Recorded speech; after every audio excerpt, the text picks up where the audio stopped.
Hi, this is Carrie Brownstein. This is DJ Premier. This is Darren Aronofsky. You got the RZA right here. Rose McGowan. Radiohead. Aisha Tyler. Tribe Called Quest. Fred Armisen. Fritz Paul. Javier Munoz. Seth Meyers. Frankie Cosmos. Flying Lotus. Hi, we're Chaim, and you're listening to the Talkhouse Podcast.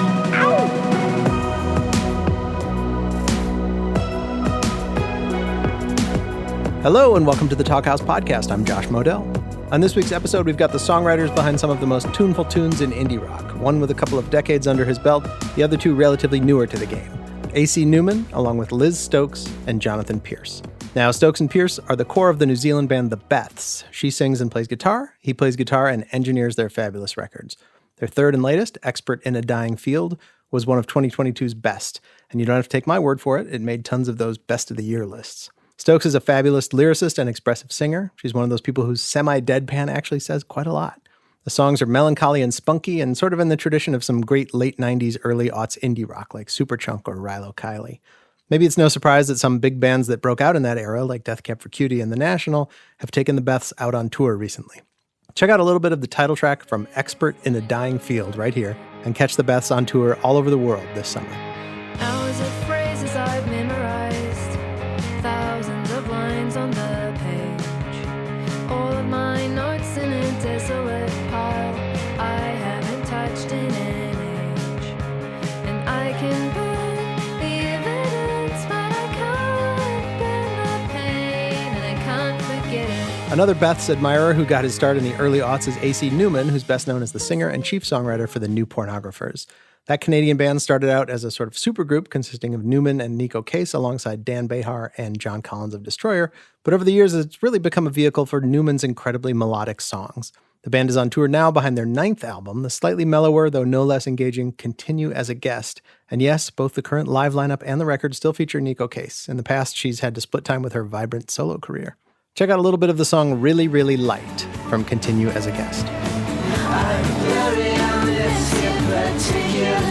More like a rainy slide, it gets a noise in between. How many lines have you pulled from the air? You're not seeing them now, but they're all more or less there, yeah. In this conversation, Newman, Stokes, and Pearce, who were only admirers beforehand, not yet acquaintances, talk about the early days of these things called websites, blowing your life savings to go on tour, government arts grants that help bands do bigger things, and when doing it yourself just becomes too tough. Also, Newman gives some solid life and career advice. Just do what you think is cool. Enjoy.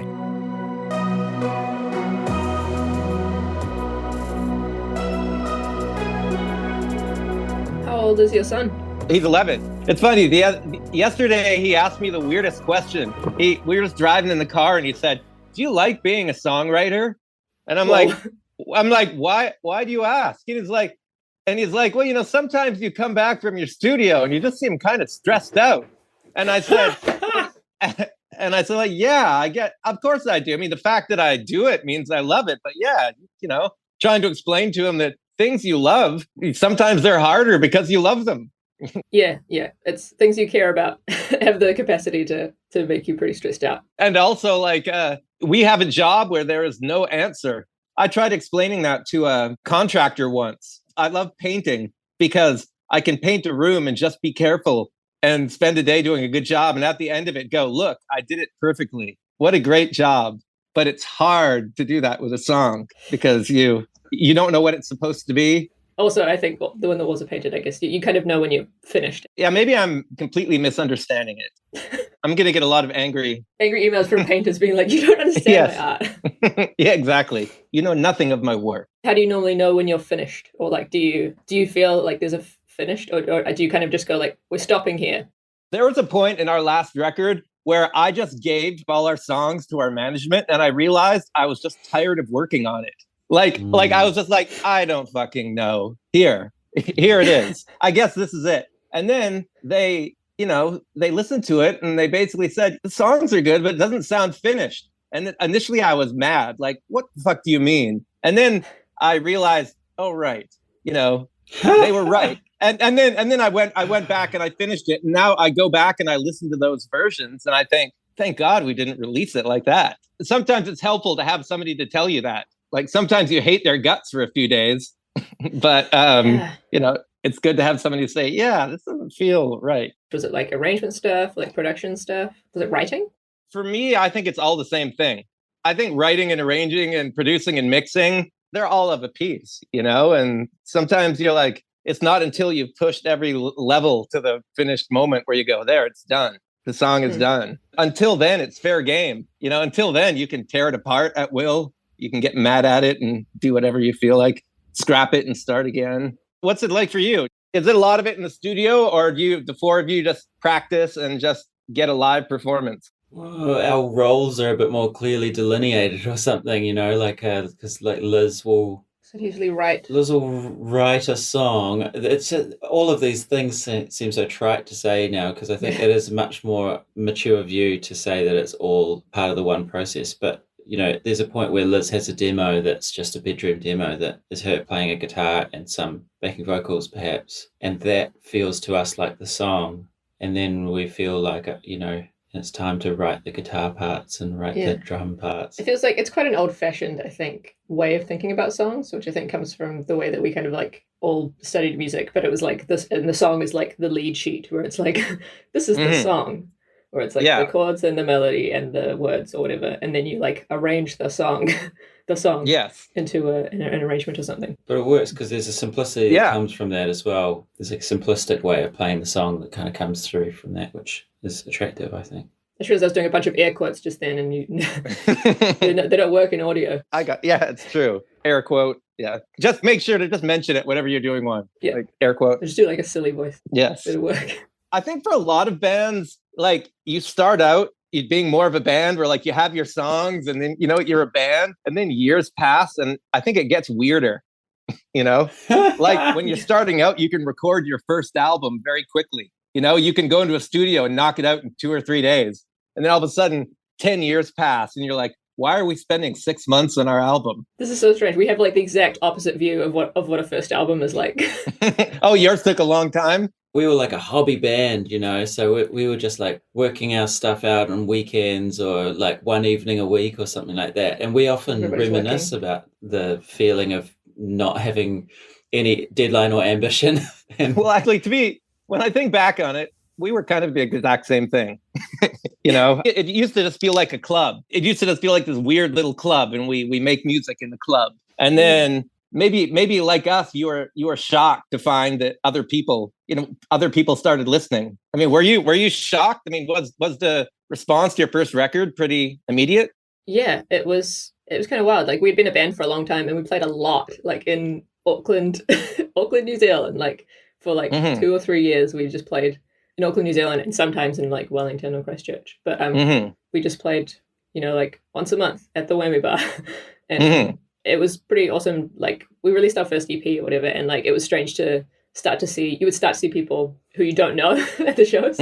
Yeah. And you're like, oh, how did these people know these songs? Like, and that was just in New Zealand for like a really long time. Because I guess because it's so isolated, it's like if you were at the same level and you lived in, I don't know, like Cleveland, you would probably start doing like little tours, like playing out of town more and like dipping your toe in, but just like it's just quite hard to do that when you live in such an isolated place. Did your first record come out was like 2000? Yeah, it was the very end of 2000. Yeah. Yeah, because our first record was our first EP was 2016, first album 2018, and it just like we have a real like curiosity for the music that was made around that kind of like turn of the millennium time, because it was, I guess, an interesting time it was like CDs were like on the way out, like bedroom recording was like not at its like full peak, like what was like early Pro Tools or something was kind of a thing. And yeah, like the whole format of everything was changing. It was just like changing at that moment. It feels like from viewing it from afar, it just seems like people in the 2000s were probably being sold the line that, oh, you can do this at home and you can kind of DIY a record in a way that you've never been able to do before. But then the reality of doing that appears so difficult, and every album from a couple of years of 99 to 2001 just tends to have like this incredible story about the trials it took to get it made, unless it was made in a big studio perhaps. God, for years we recorded in apartments. Like we just recorded wherever we could. Our second album, we went into a big studio. I think we went into a studio that was $500 a day, for whatever, 10 days or 2 weeks. but that was when we were on Matador by then. So we had some money to record with. But the first record was completely on spec. Like, I mean, not even spec. Like, our bass player, John, was recording it. And if he had anything else to do that paid, it was like, okay, well, I guess do that because we're not paying you. I think what's interesting about the records from that time, it was when people, I think, figured out how to fake it. Like in the 80s and 90s, there were like lo-fi records, there was Guided by Voices and Sebadoh, and they all sounded like they were recorded on a 4-track. But then I think bands like the Shins start showing up where it's kind of home recorded, but it also sounds amazing. Yes. And when you hear the story, I mean, of course they did work with Phil Ek. There was it wasn't all done at home, but yeah, it was an interesting time to be around because I felt like I got to be part of a little bit of a gold rush. It was just a good time to be a band like us. The weirdest thing I remember was that I remember being asked to do an interview for a website. And I remember thinking that was the lowest form of journalism. Like really, we're gonna do an interview with a website? That felt like a photocopied zine. And then I was like, oh, it's a website called Pitchfork. Okay, I'll do this interview with Pitchfork. And then a year or two later, all of a sudden, that's all there is. All of a sudden, music websites are everything, and all of a sudden, like the magazines don't matter. And now I don't know what the hell's going on. Now you look back on those moments, you think, what is the internet today? It's just social media. And like, if there's anything that's a real website, it's like, wow, you made your own website? Why did you do that? I've been doing interviews thinking, I've never heard of this podcast, but what does that mean? It might be the biggest podcast in the world. Yeah. I don't. Yeah, like this one. It's probably the biggest podcast in the world. Exciting. I mean, the industry's changed, but I think you're used to it, because you showed up in 2016. So you're kind of used to it. Things are a lot more have gotten kind of like stable in the weird way that they are, which is like not great. Like, because, music journalism is in a weird spot, but it's like, it's been in this weird spot now for like 10 years or so. And so whereas like, it feels like everything was changing at that time. And even in the way that, like you say, that you were a band for a long time, but then you went in and like did, knocked out the album very quickly. And it's like, I guess just because like we took a long time because we kind of had the luxury to, because Jonathan was the one who recorded it. And like we had this kind of like project studio situation. So you could kind of like, just go in all the time and keep working on it. We were building the songs over a long period of time. You got to have the engineer in the band. It's incredibly helpful. It's an incredible hack. Yes, it really is. So do you feel like was there a point where you feel like you were kind of moving out of New Zealand? I remember there was a kind of organic groundswell around you. Like, I remember people just started writing me randomly and going, "Have you heard this band, the Beths? I really think you'd like them." And I was like, "Okay, I'll check them out." People were beginning to notice you, but do you know why it happened? You know why people started talking? Did you get a label here? Yeah, so we started off like in like late 2017. We were finishing off the record, and we kind of decided that it was like pretty good, and that we were gonna. This was our first album, that we were gonna just like try and do a big international tour, like just DIY kind of booking, and try and get a release on a label in the States if we could, just like a small indie label. And I did a whole bunch of like emailing while Jonathan was mixing. I was emailing labels, and I was trying to book like a kind of DIY tour of the UK and Europe and the States if we could, and like organizing a visa. Like it's very expensive to get a visa to play in the United States. Oh yeah. Yeah, it's 10,000 New Zealand dollars at the time. It's more now, but that's like, was that like 7,000 USD? It's like, it was a lot. Oh yeah, we dealt with that for years. I mean, being a Canadian band, oh my gosh, where like your biggest market is just next door, but yeah, it's a huge hassle. Totally. So yeah, we were kind of like trying to finish this record, and then I don't think anyone emailed you back. No. Until the one person does, and that person turns out to be Car Park, who are absolute angels, who we love working with, Car Park Records, and they had a New Zealand connection already, and it was probably because of that we ended up getting getting to meet them and talk about releasing music with them.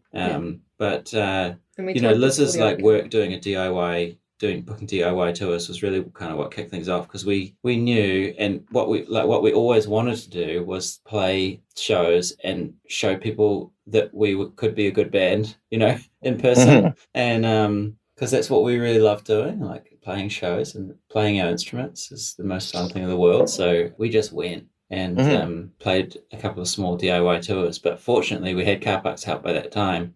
And sort of things like outstripped our ambitions quite quickly, you know. Were there any government grants from New Zealand? Yeah. Oh yeah.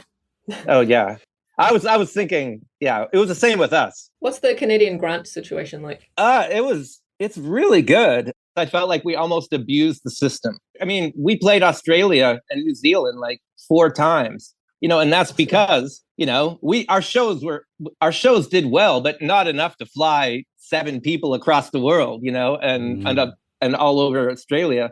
Yeah, it's amazing. It's helped so many Canadian bands. Well, yeah, because we kind of costed it out for ourselves and worked out that we needed to save up about 30,000 New Zealand dollars, which would be quite a lot. But like, I guess we're not 21, you know, so we were working day jobs and stuff in our mid-20s, and we had a while to plan this stuff out. So we, between Liz and I, like I think the other like killer advantage is being a couple in a band, right? Mm-hmm. It has its difficulties, and there's famous examples of it going wrong, but when it goes right, it's amazingly effective. Yeah, you could decide as a couple to blow your life savings on a tour.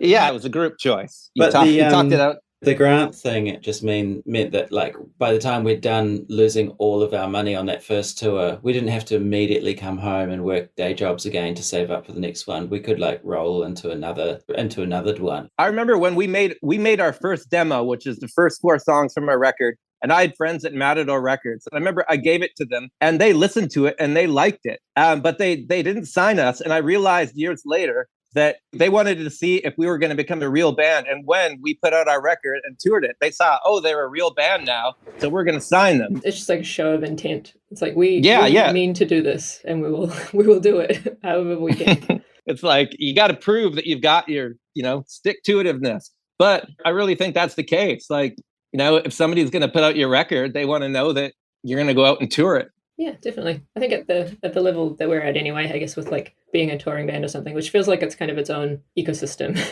of making music. Because I guess because that's not necessarily the case, right? Like now, if you want to be making music, you can kind of just make it, and people might like it all over the world, and that's kind of sweet. And then you kind of have to like build. If you want to tour, you can, and you can kind of build from there. But it's like this weird, I don't know, upside down way of working. I mean, when was the last time you played in America? We just got back from a tour like a couple weeks ago there. So we were there for about 5 weeks. Oh, that's awesome. Oh, wait, was that with Death Cab?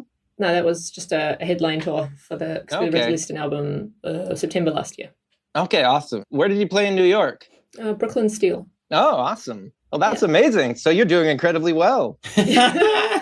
It was a good tour. We felt great about it. It really was like pinch me kind of at several moments. You know, there was lots and lots of good moments on that tour.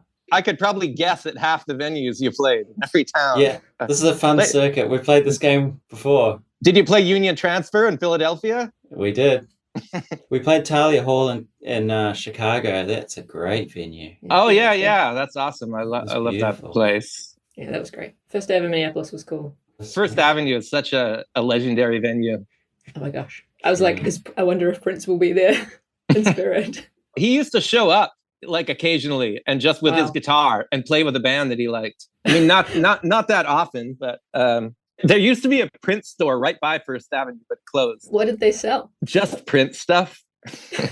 You had to move through a purple curtain, and then all the employees looked like they were in the Revolution. They were all dressed in like, you know, satin or whatever, velour. Amazing. Yeah, but I guess not enough people were buying Prince stuff at the Prince store. Yeah, maybe Prince was the biggest customer of the Prince store, and then he died, and then it was really hard. Well, we had to postpone our Minneapolis show this time because there was a big giant snowstorm like in like February late February, early March, and so we had to postpone it to the end of the tour and do like one fly date. So we got stuck in Bismarck, North Dakota for 3 days. They closed the interstates, and we were in Holiday Inn hellscape where there's no food and there's just Holiday Inn forecourts everywhere you look. Yeah, that is 3/4 of America. at least Right. 3/4. We haven't done that many bus tours. So like normally we're in a van, and so you're a bit more agile, and you can kind of like, if you're staying in a small town, you can find the cool thing and go see it or something like that. But when you're in the bus, it's like the bus is parked in the airport hotel district, and you can walk to an Olive Garden. Was this your first bus tour? It was the second bus tour, but it was the first one where we really owned it. The first bus tour was more like a COVID prevention bus tour. Mm-hmm. And it worked. It worked. It was fine. Yeah. Oh, you haven't got it yet? We've had it. We had it the next tour in the UK. That was not a COVID bus tour. It gets everybody eventually. Oh yeah. Yeah, that was a frustrating time. How good is it touring when you don't have to worry about COVID anymore? It's so great. Well, you still have to worry about COVID. Wow. Oh, people are still getting it. My God. Yeah, I got it last September. I actually got it at a Roxy Music concert. So I kind of felt like, was it worth it? I don't know. Like I had to go see them though. So I felt like, well, if you're going to get COVID somewhere, I guess you might as well do it at a Roxy Music concert. Yeah, the trade-off. Do you like being on the bus? Oh, I really like being on the bus.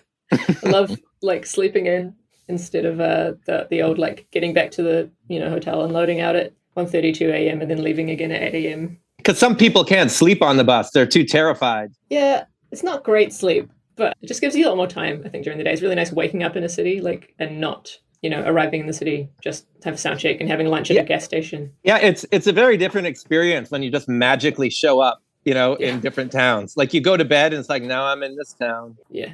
I was shocked at how quickly I got used to it. Like I used to dream about being on a bus, and then an hour into being on the bus, I thought, well, I'm a bus guy now. Like it just felt absolutely normal. We used to rent an RV, which was crazy to think about it. But that was kind of fun. It was like halfway to a bus. But it's insane trying to driving an RV through the streets of New York City is just insane. I can't believe we did it, but we did it. Awesome. We never thought of doing that. You have to get a bit more inventive when you've got 7+ people, I guess. Yeah. Do you have a pretty skeleton crew, like the 4 of you and then like 2 or 3 people? On the bus tour, we do. I mean, when we're in a van tour, we keep it even more slick. We're still pretty used to the DIY tour managing side of things and taking care of ourselves. And yeah, we've got a full-time front of house, and these days it makes a lot of sense to have a merch person as well. Mm-hmm. But we're pretty protective over setting our own call times and stuff like that. So it's kind of nice to still be the boss of that stuff for the time being. So you manage yourselves? You don't have a manager? We have managers. But we just don't take a tour manager on the road. So we have someone who works at our management who like advances everything, puts it all in Master Tour, and then we just check Master Tour and work out when to leave and how to get to the airport, blah, blah, blah, all that stuff. Are we talking about the most boring part of being in a band? Oh man, so you must have the same things. Man, our band was just chaos. Like we were DIY for years, but it was not working. Like we wanted to be a DIY, but at some point it just got kind of ugly. And it sucks when you're having business problems and it really strikes at the core of your band, like there should be other people worrying about the money. It shouldn't be like band members, butting heads about things. We did like 8 or 10 years, like DIY. And then I think I just broke. It's like, we have to have a manager. I can't do this anymore. There were some parts that I could do by myself. Like, I write most of the songs. So I thought, okay, well, I can deal with that myself. But I mean, it's especially the way the music industry is now. Like, yeah, you want to be as DIY as possible because why have a lot of hands taking that money that's getting harder and harder to get, It sounds like you have it figured out. Yeah, we have a really nice team. We really like our managers. We've been working with them for a long time. They're from Perth. I feel like there's a connection to being from an isolated place. Yes. Do you have American managers or just your managers in Perth? They live in LA, so they're our American managers now. Oh, okay. They've gone full LA. Yeah, it's an important relationship. I feel like it's a super intimate one. We talk to them every single day, and there's over email, and it's just you're talking about money, you're talking about like what your plans are. You have to have a lot of trust there, and I feel like it's a relationship that like there are so many horror stories of that trust being like abused. I really like our manager and our lawyer, who we'd been with for years and years. I remember what she said to me. She said, Carl, 80% of managers just don't do anything for you. You know, like you'll just make the same amount of money. 15% of them, you'll make less money because you have a manager. And then she said, there are like 5% that could actually do things for you. And she said, I think you found one of the 5% that can actually help you. It was interesting to have a lawyer say that to me. Like, yeah, most managers are pretty useless, you know? Totally. There are those people around who are just central to every artist. It's kind of a shock when you go out on the road and realize just how small the club is. It speaks to the truth of some of these slightly apocryphal stories of like, the helicopter. Was it a helicopter or a light plane crash where Buddy Holly died and the Big Bopper and a few others? And it's like, well, it's only 2 or 3 people, but actually that's a total tragedy because the amount of effective people in the business is actually shockingly small. And there's people who work at the intersection of all of them. And a few of those people who we figured out pretty early on we could trust.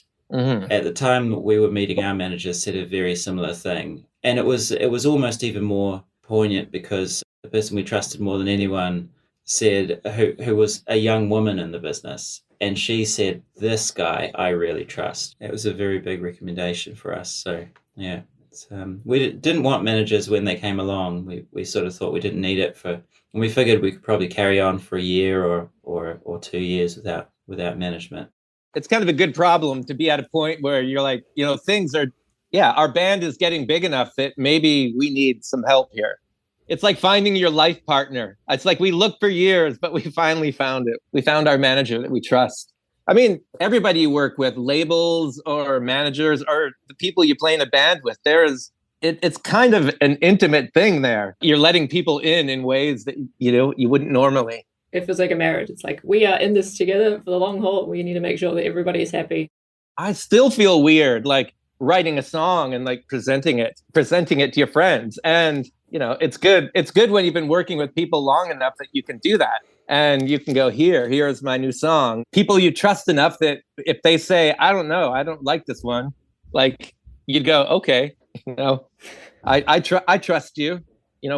We've been through it enough. Or when you can have heated arguments with people, but it never gets personal. Like when you can argue over music, but it's friendly. Yeah. Even if you're saying you're crazy, no, you're completely wrong. But because you've known each other so long, you've done it for so long, you can have those conversations. It's a rare thing. We don't argue a lot, but I think that's just New Zealanders. Yeah. It's like so conflict averse. Hey, I mean, I'm Canadian. We have the same rep. Yeah. We're known for apologizing constantly. So we're understood. Yeah.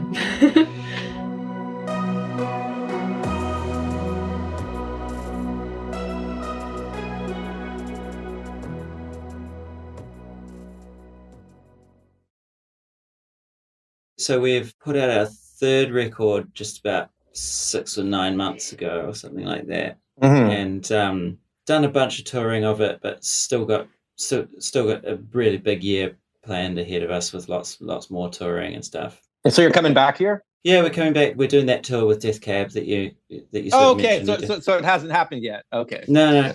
Yeah, we're doing that. We're doing a tour with the National. We're doing a number of smaller summer festivals, that sort of thing. Oh, that's amazing. So we're in the States quite a lot. I'm ashamed to admit that I don't think we're in Canada again this year. Well, neither am I. Yeah. We're out for 5 weeks and we only have one Canadian show and we're from Canada. Yeah, right. So it's just a funny point in the cycle, the cycle of like album and touring and then really like scratching your head and wondering what to do next until it's obvious because something happens, because like you write a bunch of songs and it's obvious you need to rehearse and record them, or another big tour offer comes up and it's obvious you need to something like that. But there's a period where it's not very obvious, and I just wondered, what do you do in that period? Do you know the feeling I'm talking about, where you don't know what the next move is, and are you very good at imagining what the next moves are or dreaming? Like, do you actively dream about what you want to do next in your wildest dreams and then try to make it happen, or do you just sort of Are you more relaxed about letting things happen, or does this come from the group? My God. I think the weird thing about our band is like, although we became a real band, we started out as a part-time band, you know? And to a certain degree, we're 20 years later, we're still kind of a part-time band, except, you know, especially for me, because I'm the main songwriter and, and there's passive income just from writing songs, that has become a decent career for me, but it's always been hard to plan. Like Nico having her separate career, it was always like, when can we get Nico? Like in the year 2004, we played 2 shows. Like we just put out a record that was like, just got a ton of attention, but we toured it for a month and it was like, well, I guess that's it. Nico's gone. I put out a solo album just because I had to do something. The main reason I put out a solo album because I thought, I guess I should do something because I'm not doing anything this year with the band. We know that feeling too, where you're just, you're available, an opportunity comes up and you just do it. And you don't really think about it too much. It's not very often that you have those moments where you can really like think and reflect and plan. You've got to be practical, and just those moments in life just don't come up that often. You're doing some shows with Death Cab and the National. And I mean, and that's stuff you can't really plan for, like, yeah, you didn't submit your resume, they asked you to do them. There's an element where I just have to let things happen, like, yes. And it's maddening because I try and explain it to people sometimes where like I get these regular checks from songwriting, but if they suddenly became 0, there's nothing we could do about it. Like if somebody said, sorry, your songs are worth 0 now, like who are you going to go to? Like we can try and be as proactive as possible. And that's why you try to make the best record. You try to go on tour, you try and get the best manager and, and things do well. It's a terrible answer. Like, yeah, 20 years later, all I have to say is it's a crapshoot. It's a bingo game. Like we used to do a ton of licensing, to movies and TV and video games. And people ask me like, well, how did you get that? And I just say, well, it fell from the sky. It just happened.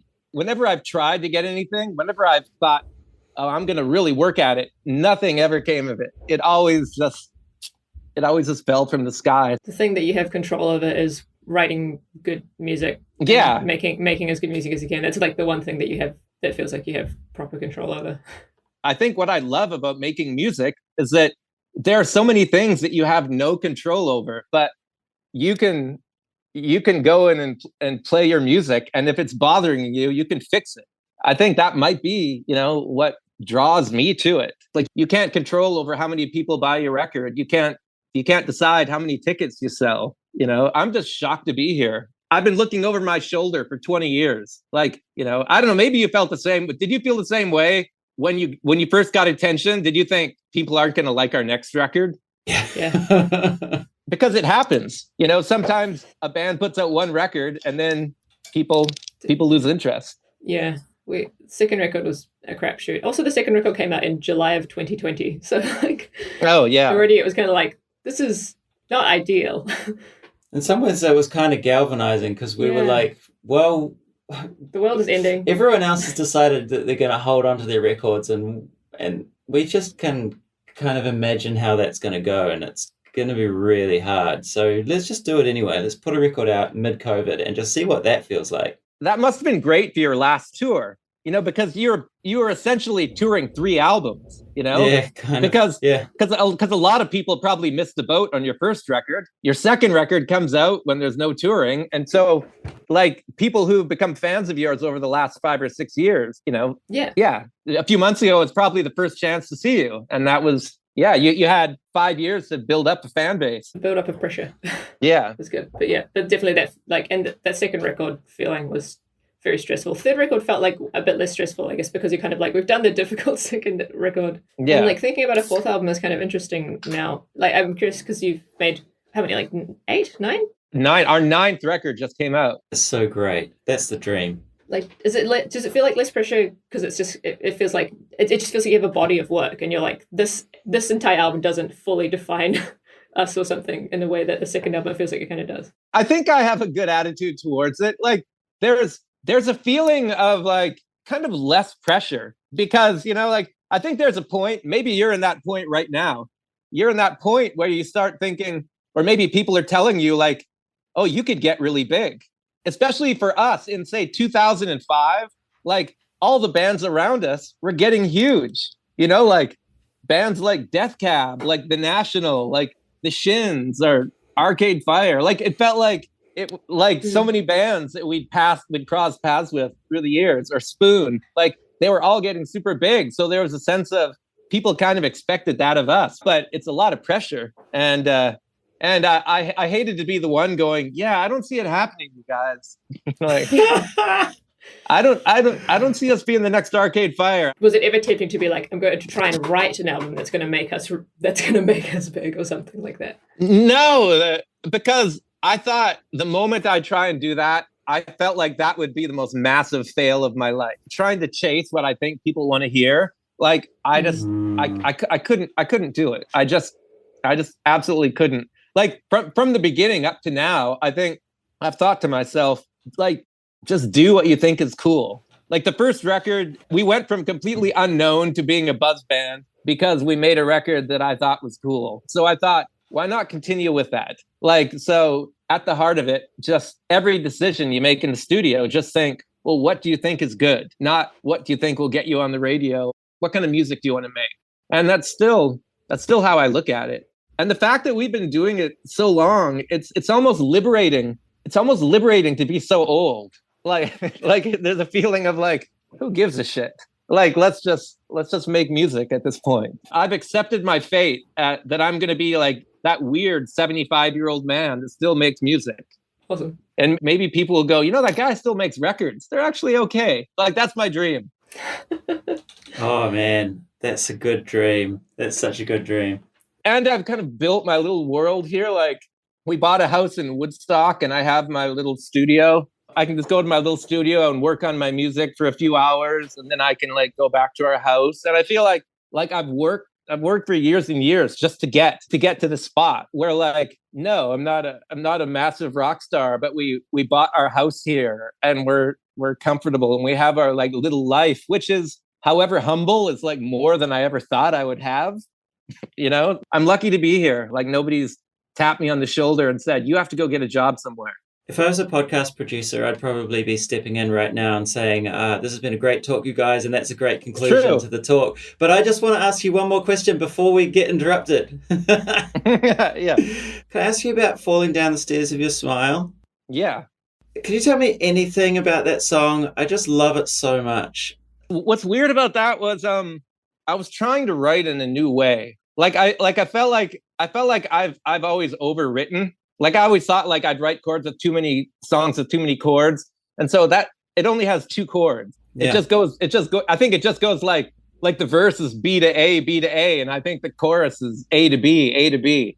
And when the bass line showed up, I thought, okay, this is cool. And so I thought, okay, these two chords move and I've got the bass line. And then I felt like I just started singing until it sounded cool. Like, I think it had about 15 or 20 melodies. And I just kept thinking, no, this doesn't work. This doesn't work. And then finally, it worked. I wanted to cut it from the record. And I remember Colin, who was mixing, just turned around in his chair and went, are you kidding? This is the best song on the record. And I was like, I don't know. I'm sorry, man. I don't know. I can't tell anymore. So yeah, I was happy with the way that one came out. But yeah, it had a troubled history. It's got a lot of melodies, and there's overlapping stuff, and the verses move in slightly unpredictable form. All of that feels right from my listening of the song, and I just love it. I think everybody who works in music has certain things that are easy for them, you know. And for me, it's melody. Like for me, it was easy. Yeah, like you talk about, yeah, it does have a lot of melodies. It has about 5 or 6 different melodies, which I whittled down from like 15 or 20. Mm. And that can drive you to madness when you're like, yeah, my song has 20 melodies. Do you all feel that way? Like there's something that, is there a part that you think is your power alley? Like the part that comes easy to you? I feel like melodies feels right for me. Like I don't have a strong relationship with harmony, really. Like the harmony is always usually just driven by the melody, which seems usually like often arrives first, or if there's like a riff that's over the top, it's easier for me to think about the melody like interplaying with the riff or something like that. Whenever I meet songwriters I'm always going, so what do you start with? Like, you start with words, do you start with melody? I start with melody, definitely. The words are tough. I think it would be so amazing to be a songwriter that starts with the words. I've written some songs with Nico recently where she just gave me words and said, will you write, a song for this? I was shocked at how easy it was. Like, oh, I've already got the words. And then like 2 hours later, I'd go, here you go. Wow. Like, here's a song, because you've given me the hard part. You've already given me the part that I struggle with. Do you ever try writing the lyrics first, or? Yeah, I write the lyrics first a lot. I used to do it a lot more. Now it feels like they're much more intertwined. But I still write like just like stream of consciousness stuff. Try and like write what feels like rhythmic words or something like that, and good rhymes. I like rhymes. Sometimes like the song feels like it arrives like almost fully formed. Sometimes it's like messing around with words for ages. Sometimes it's like I know what the words are, but need to figure out how to make them sound more interesting. Do you want your songs to have a specific story, Sometimes, but I feel like that I'm not really a story songwriter, which like I really like story songs that feel like they have a narrative. Yeah. And like almost like characters and stuff like that. But I tend to just write like feelings songs and like relationships songs. And I feel like I know my lane. A lot of songs have lyrics that are just gibberish, like Jet by Wings or something. It's meaningless. It's just a bunch of cool bullshit. But when I write songs like that, I feel like, oh my God, like I feel like the emperor has no clothes. Like I just made a song that's like, it's just a bunch of gibberish strung together that sounds cool. But then I realized, but you love that stuff, you love I Am the Walrus. Why can't you write I Am the Walrus? Definitely. I've always wondered how other songwriters feel about that. It's hard for me to move past the kind of imposter syndrome while I'm doing it. Maybe psychedelic drugs help. I think they do. I don't think alcohol does. Help you see the connections and everything. Yes, it's true. Very cool to talk to you too. I really like the record. Thank you. It's really nice to meet you and talk to you too. Yeah. We'd love. I definitely want to get back to New Zealand very soon. Well, if you ever do, get in touch. We'll show you a good time. We'll roll out the red carpet. Thanks for listening to the Talkhouse Podcast, and thanks to AC Newman, Liz Stokes, and Jonathan Pearce for chatting. If you like what you heard, please follow Talkhouse on your favorite podcasting platform, and don't forget to check out the other podcasts in our network, including Craig Finn's That's How I Remember It, How Long Gone, and Bjork's Sonic Symbolism. This episode was produced by Myron Kaplan, and the Talkhouse theme is composed and performed by The Range. See you next time.